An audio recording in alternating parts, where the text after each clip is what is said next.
And well, plus they've toured them. They've, all the. Whose phone is ringing?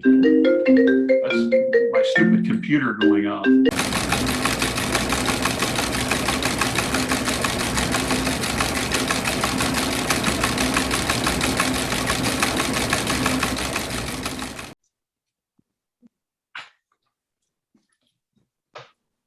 Hello, everybody. Welcome back to the Geezerology Gazette. I'm Scott, South Florida. Bob and Dan are up in Missouri. Bob on the west side, Dan on the east side. And we're going to bring you some news today. What do you got for us, Bobby? All right. Good morning, Mr. and Mrs. America and all the ships at sea. Stand by for news. Okay, this just in, kind of a breaking thing. All righty.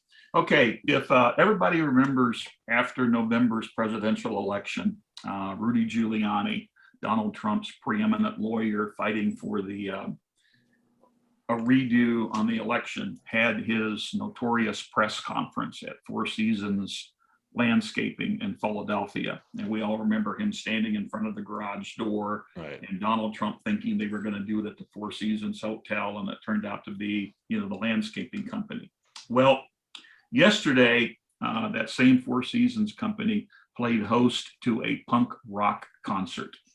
And in the same gravel parking lot where Rudy did his press conference, a transgender punk rock artist called Laura Jane Grace headlined the show. And the fans had fun crowd surfing a life-size cardboard cutout of Rudy Giuliani. And this is what Laura Jane Grace had to say about the show. I've played Giant Stadium, I've played Wembley, sang on stage with Cyndi Lauper, written songs with Weezer, been on stage with Joan Jett. None of that compares to this, Grace said on stage.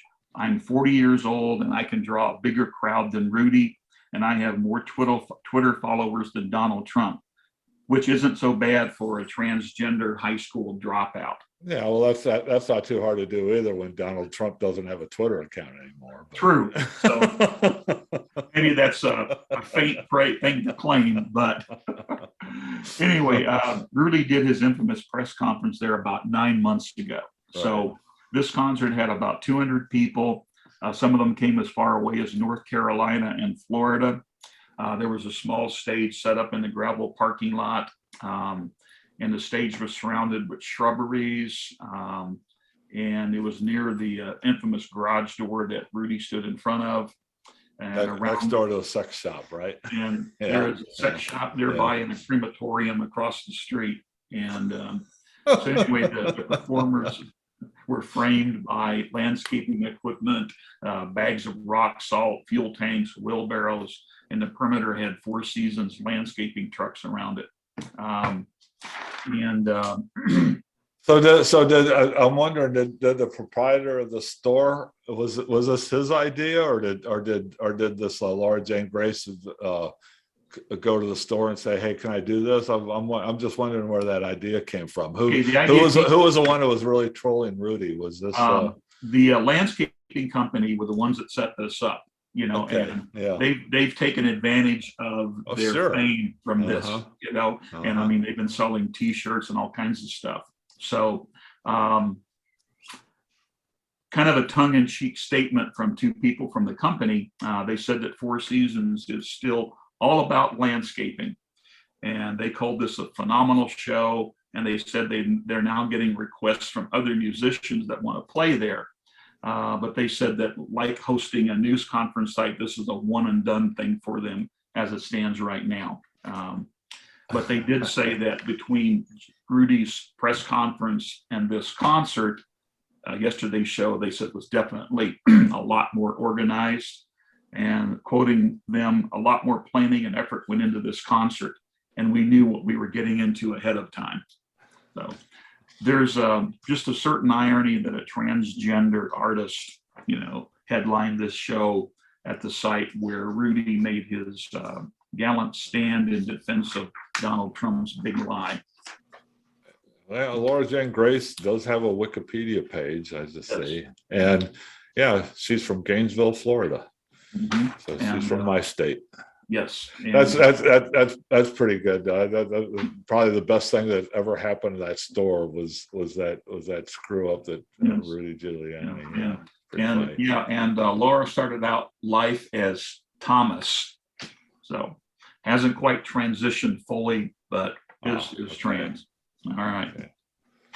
Okay. Okay. Founder, lead singer, songwriter, and guitarist of the punk rock band Against Me.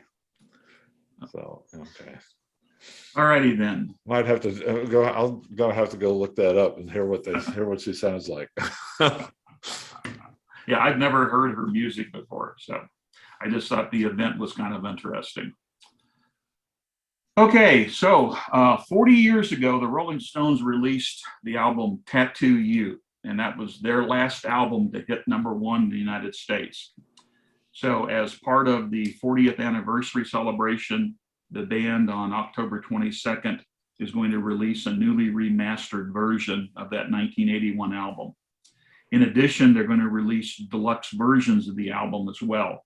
And those deluxe versions will include previously unreleased material on an album called Lost and Found Rarities. And they're also releasing a 26-song live album, Still Life, Wembley Stadium, 1982. The band on their website said the Rarities album is newly completed and enhanced and has added vocals and guitar from the Stones. And they also shared some of the highlights from that album.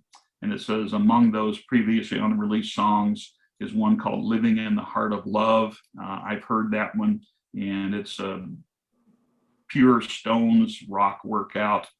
Other highlights from that include of Lost and Found, including a version of Shame, Shame, Shame, first recorded in 1963 by one of the band's blues heroes, Jimmy Reed. It also includes their interpretation of Dobie Gray's soul gem, Drift Away, and a reggae-tinged version of Start Me Up. Yeah, Tattoo You is actually one of the 3 or 4 Stones albums that I've listened to front to back in the time. They had a pretty good run back around that time. But wasn't that like a collection of? I mean, it wasn't. If I recall correctly, that album wasn't recorded as an album. It was just a collection of things that they'd been had laying around for a while, and they put it together, and it turned out to be a pretty good product. Yeah. They wanted to go out on tour and didn't have an album to back up the tour. And according to Keith Richards, they didn't have time to make a new album, so they took some material they had worked up previously along with a couple new songs and made the album. And it was eventually just to have something to tour on, but it turned out to be one of their last big hit albums. Right. Yeah. Start Me Up, Waiting on a Friend, Hang Fire. That had some good stuff on it. Yes, it did. And the stuff it still pops up on classic rock radio. So yeah, it's a good album that was really put together as an afterthought. Yeah, I'm just looking. It was released in August of 1981. And the recording dates are all over the place. It was recorded in 1972, 1975, 1978, 1979, and 1981. So yeah, it was essentially just stuff that they had hanging around that they pulled together, and it worked. It works. Sometimes that works. Sometimes that works.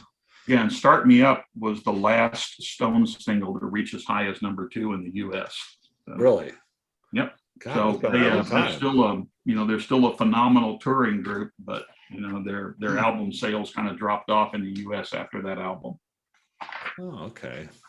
I didn't realize that. It's no surprise that they're releasing this now in the midst of their tour, the No Filter tour. So right. Yep. I'm sure it's just a coincidence. Yes. We're in an era now where these albums that are now hitting landmark, 50th, 40th, and 50th anniversaries. Those are good opportunities to revisit them and repackage them and get them back out in public again. We're seeing a lot of that. These days. Yeah, and you think about like 1971, the 50th anniversary of 1971's is here. So you're seeing tons Right. and tons of 50th anniversary stuff popping up for this year. Right. I know all the Doors catalogs that now have 50th anniversary editions that have been out for 2 or 3 years now. Okay. No, not really news, but I still feel like it needs to be documented. COVID-19 is continuing to take its toll on live music. We started this year with such promise about live music coming back, and stuff is getting pulled right and left. The most recent person to back out is Neil Young, and he's backing out of performing at September's Farm Aid 2021 concert. Oh, really? Wow. Yep. Yeah, Young, he's a Farm Aid board member, and Right. he decided that it's just not safe to do. And this is what Neil had to say about it. Lots is going on in our world right now, he wrote. I find myself wondering whether Farm Aid will be safe for everyone with the COVID pandemic surging. I worry about that. I don't want to let anybody down, but still can't shake the feeling that it might not be safe for everyone. All you people who can't go to a concert because you still don't feel safe, I stand with you, he continued. I don't want you to see me playing and think it's safe now. I don't want to play until you feel safe, and it is indeed safe. My soul tells me it would be wrong to risk having anyone die because they wanted to hear music and be with friends, no matter where you are. I am with you. Do what you must, but think it through. We will be back. There is much work to do together. This was really anticipated because this would have been the first time that Neil has performed live since the 2019 Farm Aid show. So I'm assuming. So is it just him backing out, or is the whole I show being shut down? As of yesterday, from what I found, the show is still going on. Oh, okay. Nobody else has announced they're pulling out, and it is sold out. So at this point in time, I assume it's still going on. Wow. Yeah, but What a mess. The list of musicians who have canceled tours and festivals that have been canceled is just Growing. It's growing. way too long to get into here. Yep. But I did want to throw out some of the more notable names. Garth Brooks has canceled the rest of his stadium shows. Stevie Nicks has canceled. The K-pop sensations BTS have canceled their world tour. 9 Inch Nails, Alan Parsons, Korn, Taylor Swift, Aerosmith, and Roger Waters have all canceled. Many U.S. festivals, including Coachella, the New Orleans Jazz Festival, Burning Man have been canceled, as well as a lot of big festivals all around the world have been canceled. So hopefully at some point we'll get a handle on this, but live music is taking another big hit. Yeah, from the COVID and also last night, that big Central Park concert got cut short not from COVID, but from Hurricane Henri moving in there. Yep. Mother Nature had her say. Mother Nature had her say. Yep, Mother Nature shut down a Garth Brooks stadium show a couple of weeks ago, if you remember.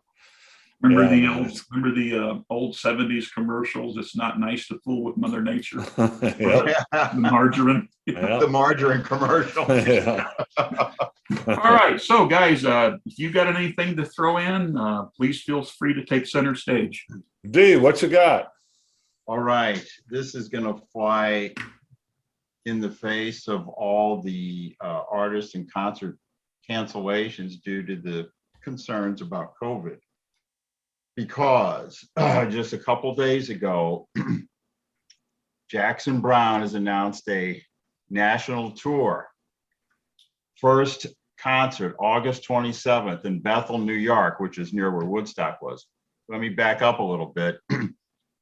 This tour is not going to be just Jackson Browne. It is going to be James Taylor and his all-star band with very special guest, Jackson Browne. So I imagine Taylor's going to do a set. Maybe Jackson Browne will come out. They'll collaborate on a few songs. And I think this is huge. He's going to start out on the East Coast, Bethel, New York, the next day on Salamanca, New York, and then Connecticut. There's a break, and then he plays the West Coast, California in September, Napa, the 25th, Saratoga, California. They hit Sunrise, Florida, in November the 10th.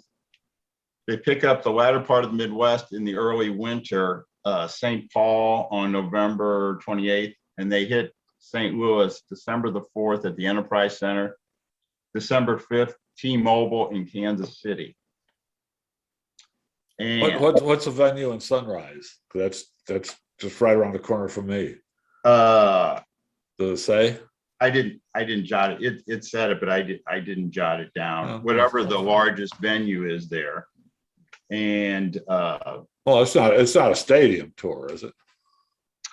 well, Enterprise, and I'd have to check with Bob on T-Mobile. That's not stadium tour. It's more of a about, Yeah, it's like an amphitheater, right? yeah. Yeah. Well, T-Mobile is the largest concert venue in Kansas City outside the stadiums.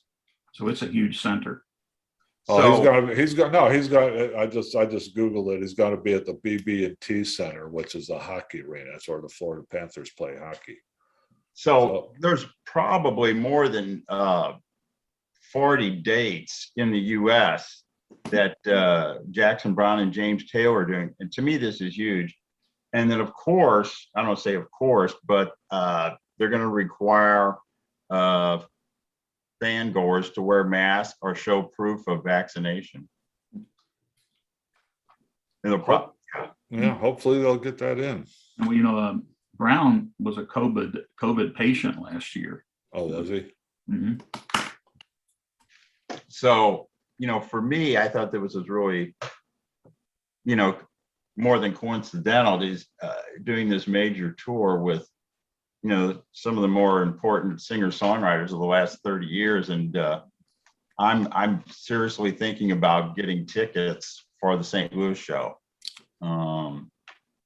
And also with that, he's released a new LP called Downhill from Everywhere. Who's he, Taylor or Jackson? Taylor. No, I'm sorry, Jackson Browne. Yeah. Jackson Browne's releasing a new LP in conjunction with the tour. And he has a video from one of the singles from the LP called My Clever Heart. And I saw the video last night. It's pretty typical Jackson Browne, a little bit of some wit and wisdom in there. So the album, I've only read one review. It's gotten positive reviews. I've only heard the one song. So to me, this was huge news. Is Well, James Taylor a late addition to that tour, or was he always planned to be? Well, if you go to Browne's website, it's got side by side, James Taylor, his all-star band with very special guests. I'm looking online here. It's actually James Taylor is the headliner. But it says James Taylor with Jackson Browne is what it's called. Yeah, and with Browne releasing this new LP, to me this was obviously been in the works for a while. Well, I knew that Jackson Browne was going to tour. I didn't know he was touring with James Taylor. So well, that was really what surprised me, and you got James Taylor and Jackson Browne. How do you? I mean, very, very, very compatible artists. Oh yeah, and as far as billing wise, who do you but I would, obviously Taylor's going to open the show, and then Jackson will join him on stage and do that. I think it's going to be a great opportunity for fans of Jackson Browne and James Taylor, because luckily they've got some varied song discographies. They got some rockers in there, for both of them. Even James Taylor, I'm going to steamroll you, baby. I'm going to steam all over you. I'm looking at this list of dates here that I found, and a lot of these dates that are on this tour are rescheduled from earlier this year and some from last year. So it looks like a lot of these dates are makeup days from postponements from last year and earlier this year. Yeah, see, I didn't see that. I found this on Jackson Browne's website, so maybe it was presented differently. But the album is new, and the songs were written before COVID kicked off strongly.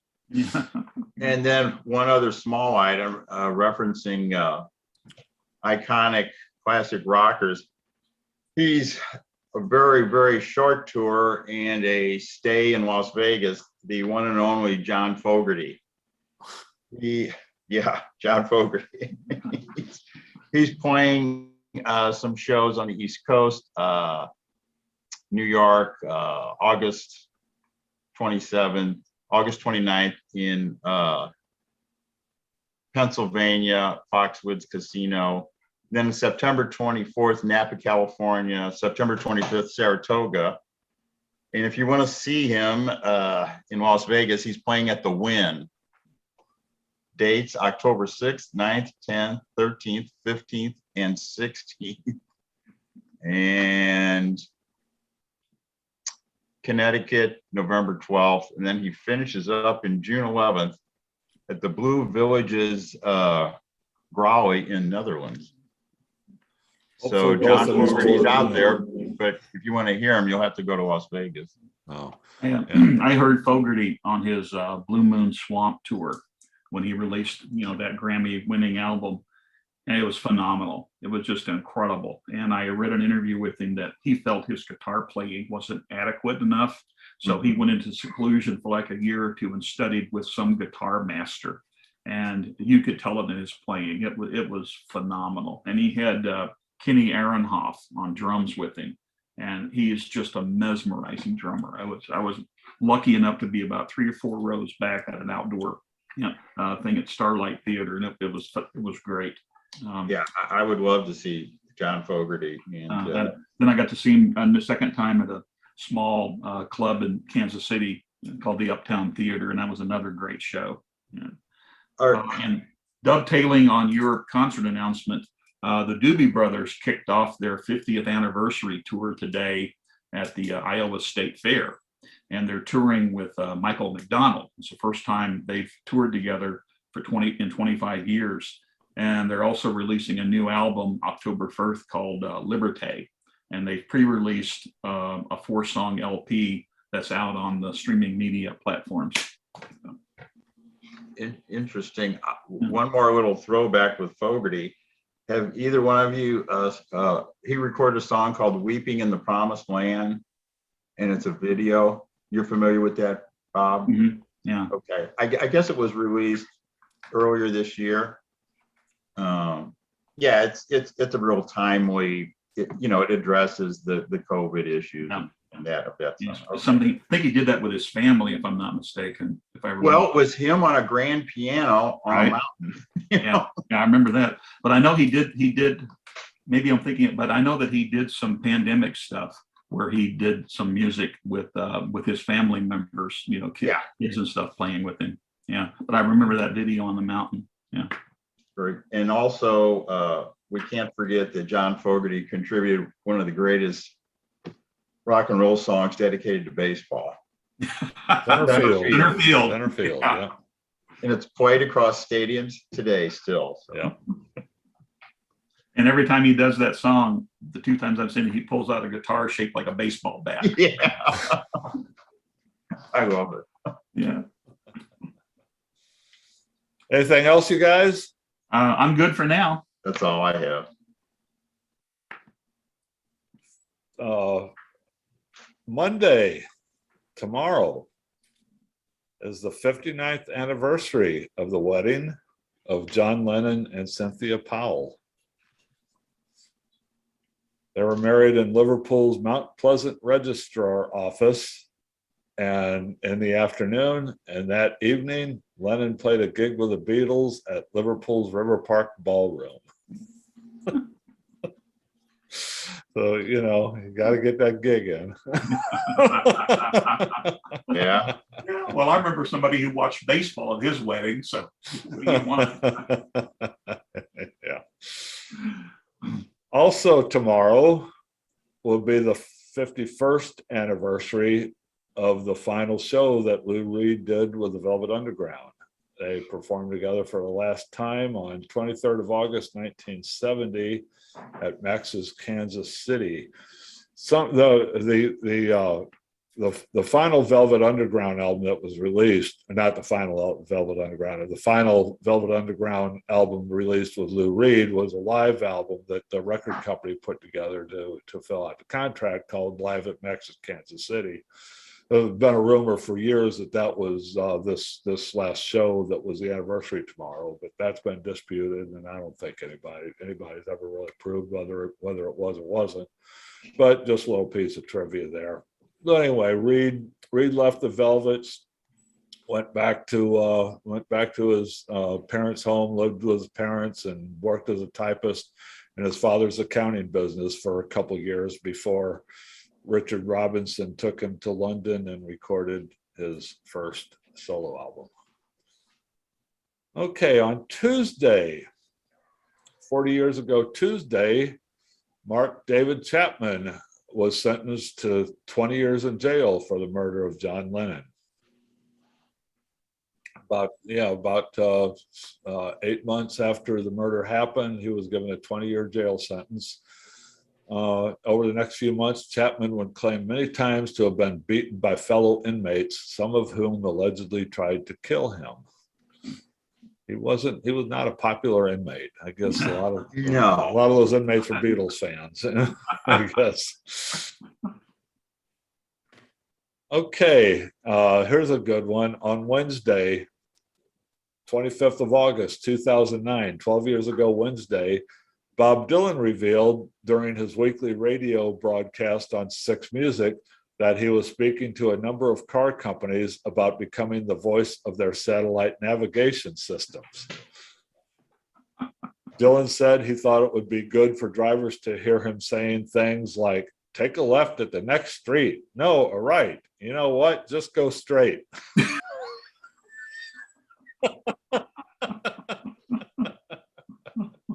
It's just what I want. Bob Dylan take as my a left co-pilot. at the next street. No, go right. No, just go straight. Okay, on Friday, 56 years ago Friday, it was the last day of a 5-day break from their North American tour when the Beatles met Elvis Presley at his mansion in Beverly Hills, California. It was an awkward meeting, leaving the Beatles with the impression that Presley's personality was decidedly unmagnetic. John Lennon remarked after the meeting, "Where's Elvis? It was like meeting Engelbert Humperdinck."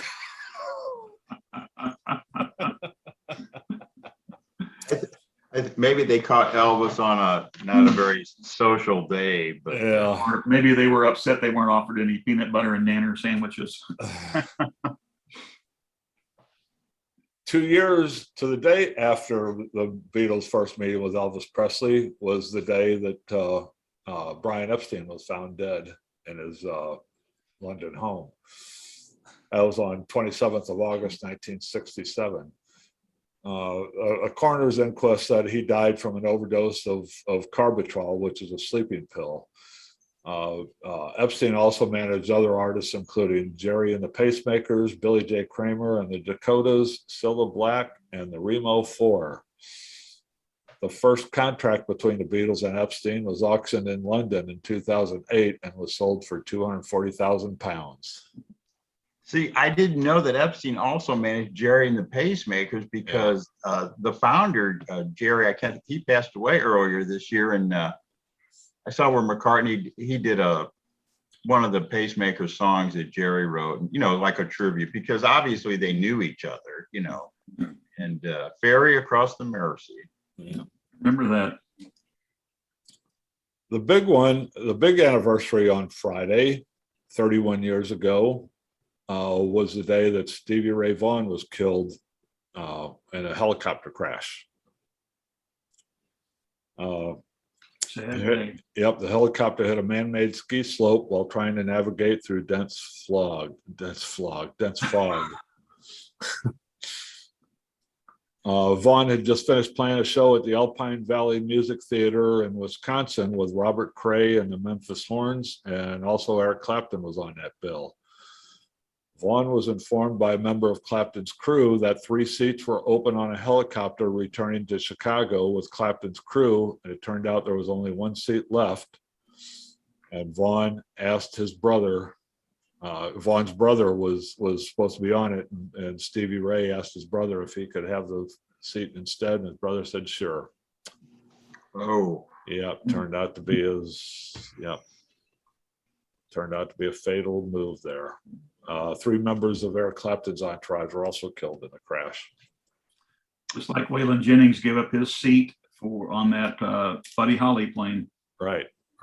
yeah. I mean, yeah, there's been a toll of, aviation related accidents and groups, starting with Buddy Holly. And then sadly, Leonard Skinner and. Oh, yeah, definitely Leonard Skinner. Yeah. If you ever get a chance to go up to Clear Lake in Iowa,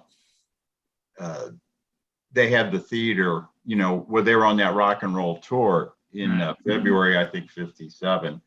And it's kind of neat to go inside of that. They still have it, totally renovated. And then if you want to, you can go out to the crash site, but we skipped that part of it. Yeah, that's a little morbid. Yeah. I just saw on a I guess it was a rerun of a Pawn Stars episode where somebody walked into the pawn shop with a poster from that show, the last show that Buddy Holly did, and it turned out it was worth like tens of thousands of dollars, as it turned out.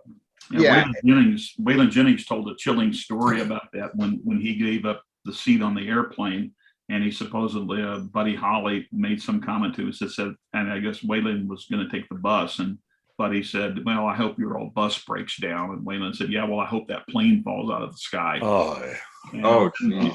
Yeah. And then, of course, Waylon had survivor's guilt about that. They were joking. I'm sure. Yeah. I'm sure Stevie Ray Vaughan's brother didn't feel real good either. That would have been Jimmy, I guess, because Jimmy's a performer too. Right.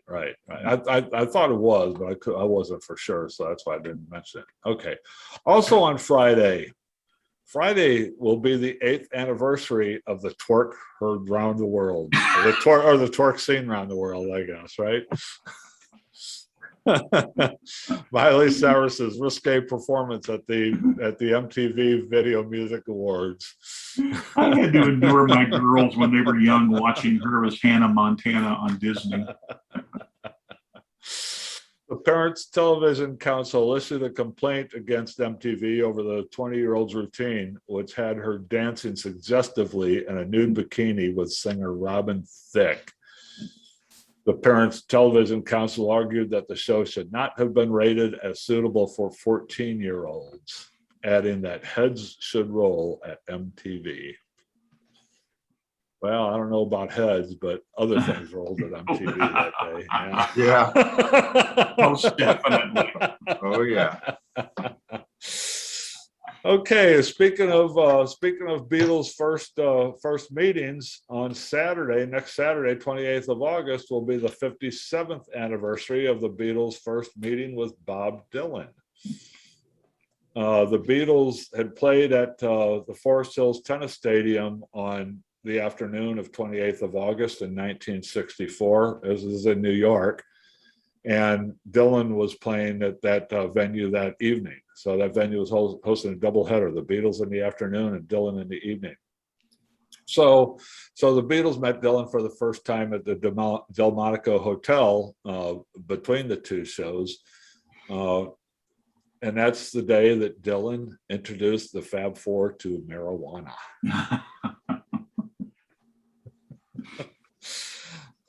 And after they shared a few doobies, and Dylan played that venue that night, he played the first set solo and was backed by a band consisting of Robbie Robertson, Levon Helm, Harvey Brooks, and Al Cooper in the second set. Also on Saturday, this isn't an anniversary so much as it's just a little piece of trivia. It just happened to be that Celebrity Net Worth, which tracks these things, 9 years ago on Saturday, came out with their list of the world's richest drummers. Ringo was at the top of that list. But the reason I'm presenting this to you is the person who's the second richest drummer, at least at this time. Ringo's net worth was estimated at $300 million when this list came out 9 years ago. Ranked second on the list of the world's richest drummers was Phil Collins. No surprise. Yeah, a little surprised. Well, I guess you could actually technically say, well, yeah, he's a drummer, but he didn't become rich because of his drumming, right? Mhm. I mean, he's a hell of a drummer. Don't get me wrong. He was a marvelous drummer. He was one of the best. But anyway, Phil Collins' net worth was ranked at $250 million. Coming in third was former Nirvana drummer, current Foo Fighter, Dave Grohl, at $225 million. Next was the Eagles' Don Henley at $200 million. And coming in fifth was Metallica's Lars Ulrich at $175 million. Where does it show where the drummer for Rush was? What, Neil Peart? That's not on this list. Really? It wasn't in the top five anyway. Wow. The top five were Ringo, and this was 9 years ago. It could change since then, but this was 9 years ago. It was Ringo, Phil Collins, Dave Grohl, Don Henley, and Lars Ulrich. Huh. I would have figured Don Henley to be much higher up on that list, considering how many albums and singles the Eagles sold. And well, plus they've toured them. They've, all the. Whose phone is ringing? That's my stupid computer going off. Sorry. And all the tours that the Eagles did, they get a pretty good cut from that. But the Hell Freezes Over tour, and now they're still going to tour. So Yeah. And I guess what their greatest hits album was supposed to be the #1 selling album of all time or something. So. Oh, really? Yeah.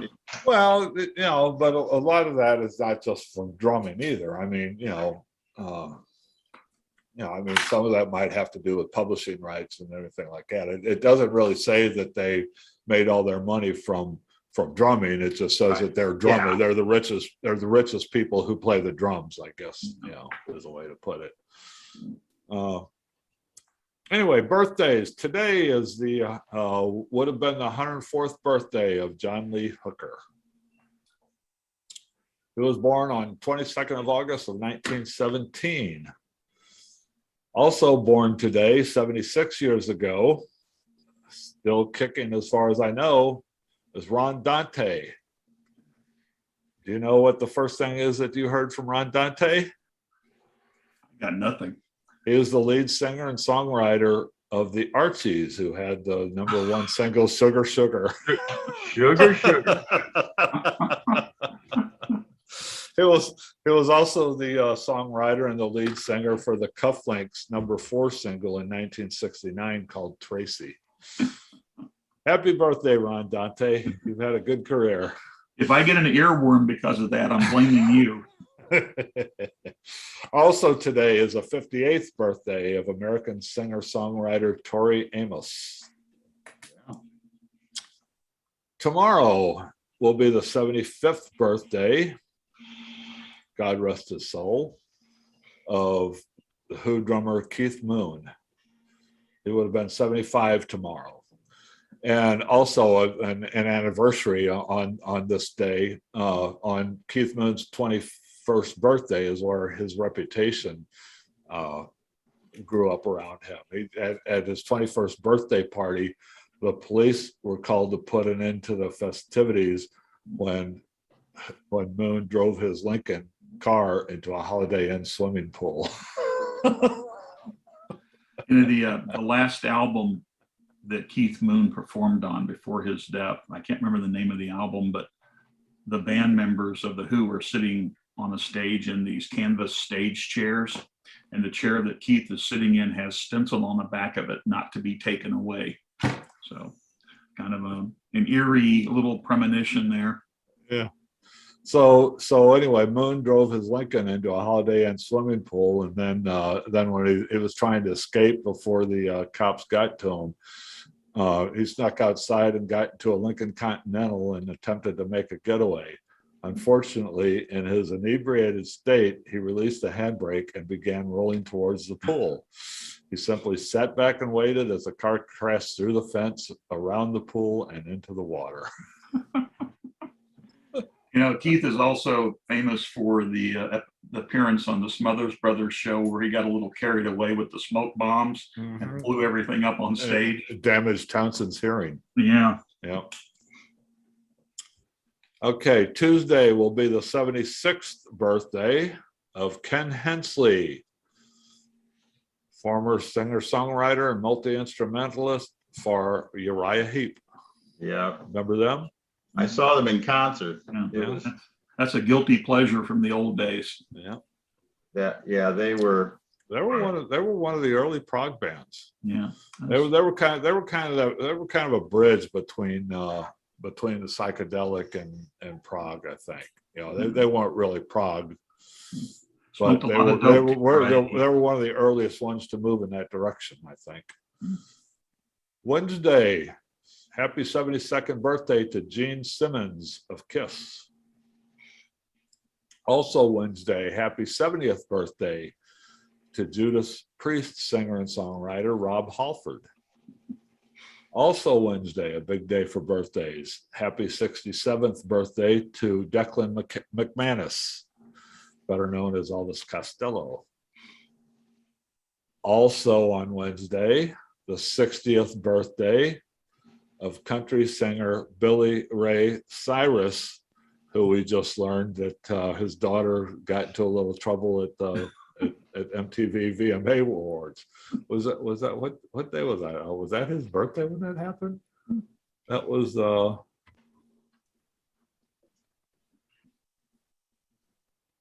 the day before his birthday. Okay, well, yeah, she said happy birthday to her daddy by getting in trouble at the VMA Awards by showing off her buns.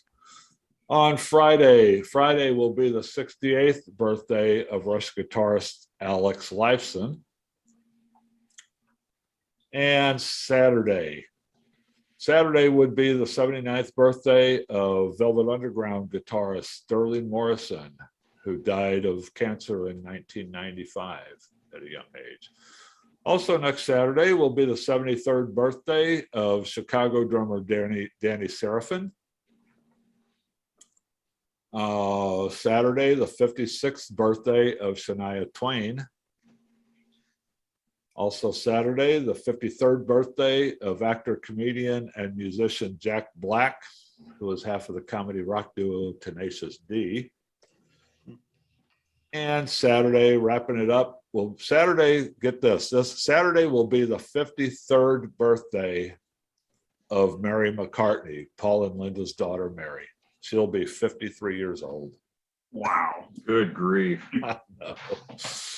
Good grief. And that wraps up our anniversaries and birthdays. Anything else at the last minute we want to add? Yeah, real quickly, I'd like to sadly note the passing this week of country singer-songwriter Tom T. Hall at age 85, and then the passing of, I can't remember which, Don Everly, half of the Everly brothers, who passed away at age 84. Now, didn't Phil pass away a few years earlier? I believe so, yeah. You know, in some of the interviews I've read with, you know, one of the influences that McCartney said the Beatles had, they wanted their harmonies to sound like the Everly brothers. Right. Yeah, that was in the Hulu documentary. That I remember watching the Everly Brothers show as a kid on TV. Yeah, just great vocals. Oh yeah, and great harmonies. Yeah, that just happened, didn't it? Yeah, Don Everly. Yeah, it happened. What, a day or two ago? Yeah, Phil died in 2014 of lung disease. R.I.P. to Tom Hall. R.I.P. to Phil Everly, or Don Everly, his brother, both of them. Okay, guys. Thanks for your time. Yeah. And Okay, everybody, thanks for joining us. Come visit us on Wednesday when we will have a discussion with Marissa about Regina Spektor's album Begin to Hope, 2006 release. And we'll be back the following week with more Geezerology Gazette and with more albums coming up in the next few weeks. Okay, gang. Thanks for joining us. We will see you later. Take care, everybody. So long. Ciao.